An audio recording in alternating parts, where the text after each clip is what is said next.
Matthew chapter 15. Then Pharisees and scribes came to Jesus from Jerusalem and said, "Why do your disciples break the tradition of the elders? For they do not wash their hands when they eat." He answered them, "And why do you break the commandment of God for the sake of your tradition? For God commanded, 'Honor your father and your mother,' and whoever reviles father or mother must surely die. But you say, if anyone tells his father or his mother, 'What you would have gained from me is given to God,' he need not honor his father.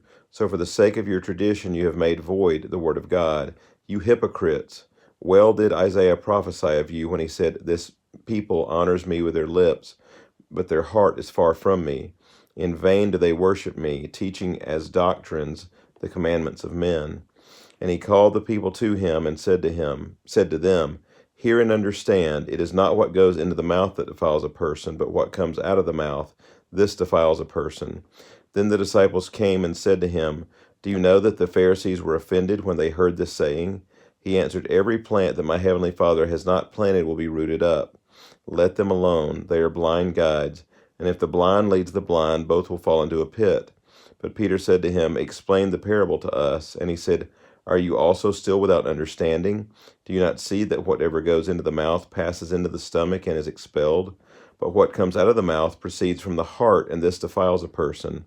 For out of the heart comes evil thoughts, murder, adultery, sexual immorality, theft, false witness, slander. These are what defile a person. But to eat with unwashed hands does not defile anyone.' And Jesus went away from there and withdrew to the district of Tyre and Sidon.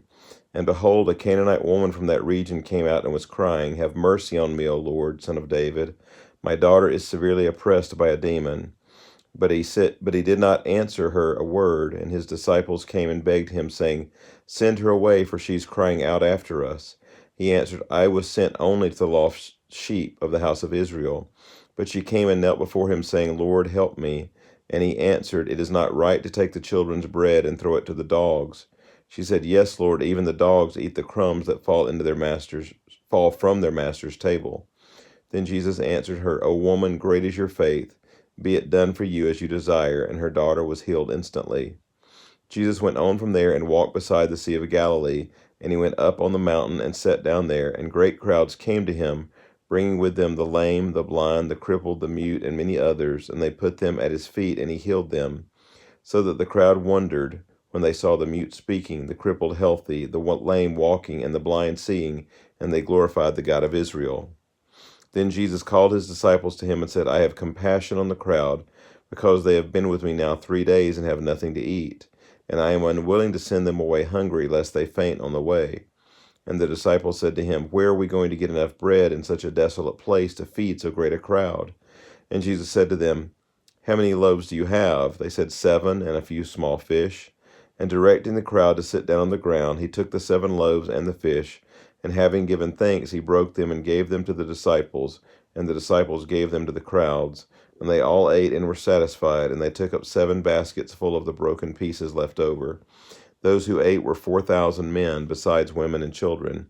And after sending away the crowds, he got into the boat and went to the region of Magadan. Chapter 16. And the Pharisees and Sadducees came, and to test him they asked him to show them a sign from heaven. He answered them, 'When it is evening, you say, it will be fair weather, for the sky is red. And in the morning it will be stormy today, for the sky is red and threatening.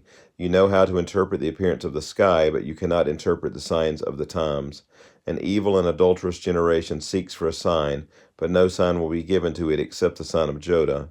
So he left them and departed. When the disciples reached the other side, they had forgotten to bring any bread.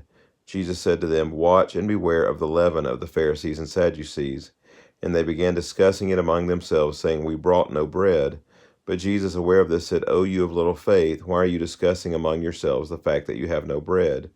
Do you not yet perceive? Do you not remember the 5 loaves for the 5,000, and how many baskets you gathered, or the 7 loaves for the 4,000, and how many baskets you gathered? How is it that you fail to understand that I did not speak about bread? Beware of the leaven of the Pharisees and Sadducees.' Then they understand that he did not tell them to beware of the leaven of bread, but of the teaching of the Pharisees and the Sadducees. Now when Jesus came into the district of Caesarea Philippi, he asked his disciples, 'Who do people say that the Son of Man is?' And they said, Some say John the Baptist, others say Elijah, and others Jeremiah or one of the prophets. He said to them, But who do you say that I am? Simon Peter replied, You are the Christ, the Son of the living God. And Jesus answered him, Blessed are you, Simon Bar-Jonah, for flesh and blood has not revealed this to you, but my Father who is in heaven. And I tell you, you are Peter, and on this rock I will build my church, and the gates of hell shall not prevail against it. I will give you the keys of the kingdom of heaven, and whatever you bind on earth shall be bound in heaven, and whatever you loose on earth shall be loosed in heaven. Then he strictly charged the disciples to tell no one that he was the Christ. From that time, Jesus began to show his disciples that he must go to Jerusalem and suffer many things from the elders and chief priests and scribes and be killed, and on the third day be raised. And Peter took him aside and began to rebuke him, saying, Far be it from you, Lord, this shall never happen to you. But he turned and said to Peter, Get behind me, Satan. You are a hindrance to me, for you are not setting your mind on the things of God, but on the things of man. Then Jesus told his disciples, If anyone would come after me, let him deny himself and take up his cross and follow me. For whoever would save his life will lose it, but whoever loses his life for my sake will find it. For what will it profit a man if he gains the whole world and forfeits his soul? Or what shall a man give in return for his soul? For the Son of Man is going to come with his angels in the glory of his Father, and then he will repay each person according to what he has done. Truly I say to you, there are some standing here today who will not taste death until they see the Son of Man coming in his kingdom. Chapter 17. And after 6 days Jesus took with him Peter and James and John his brother, and led them up a high mountain by themselves. And he was transfigured before them, and his face shone like the sun, and his clothes became white as light. And behold, there appeared to them Moses and Elijah talking with him. And Peter said to Jesus, Lord, it is good that we are here. If you wish, I will make 3 tents here, one for you, and one for Moses, and one for Elijah. He was still speaking when, behold, a bright cloud overshadowed them, and a voice from the cloud said, This is my beloved Son, with whom I am well pleased. Listen to him. When the disciples heard this, they fell on their faces and were terrified. But Jesus came and touched them, saying, Rise and have no fear. And when they lifted up their eyes, they saw no one but Jesus only. And as they were coming down the mountain, Jesus commanded them, Tell no one the vision until the Son of Man is raised from the dead. And the disciples asked him, Then why do the scribes say that first Elijah must come? He answered, Elijah does come, and he will restore all things. But I tell you that Elijah has already come, and they did not recognize him, but did to him whatever they pleased. So also the Son of Man will certainly suffer at their hands. Then the disciples understood that he was speaking to them of John the Baptist. And when they came to the crowd, a man came up to him, and, kneeling before him, said, Lord, have mercy on my son, for he has seizures, and he suffers terribly. For often he falls into the fire, and often into the water. And they brought him to your disciples, and they could not heal him. And Jesus answered, O faithless and twisted generation, how long am I to be with you? How long am I to bear with you? Bring him here to me. And Jesus rebuked the demon, and it came out of him, and the boy was healed instantly. Then the disciples came to Jesus privately and said, Why could we not cast it out? He said to them, Because of your little faith. For truly I say to you, if you have faith like a grain of mustard seed, you will say to this mountain, Move from here to there, and it will move, and nothing will be impossible for you. As they were gathering in Galilee, Jesus said to them, The Son of Man is about to be delivered into the hands of men, and they will kill him, and he will be raised on the third day. And they were greatly distressed. When they came to Capernaum, the collectors of the 2 drachma tax went up to Peter and said, Does your teacher not pay the tax? He said, Yes. And when he came into the house, Jesus spoke to him first, saying, What do you think, Simon? From whom do kings of the earth take toll or tax?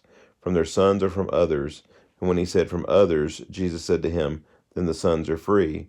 However, not to give offense to them, go to the sea and cast a hook, and take the first fish that comes up. And when you open its mouth, you will find a shekel. Take that and give it to them for me and for yourself. This concludes chapter 17 of Matthew.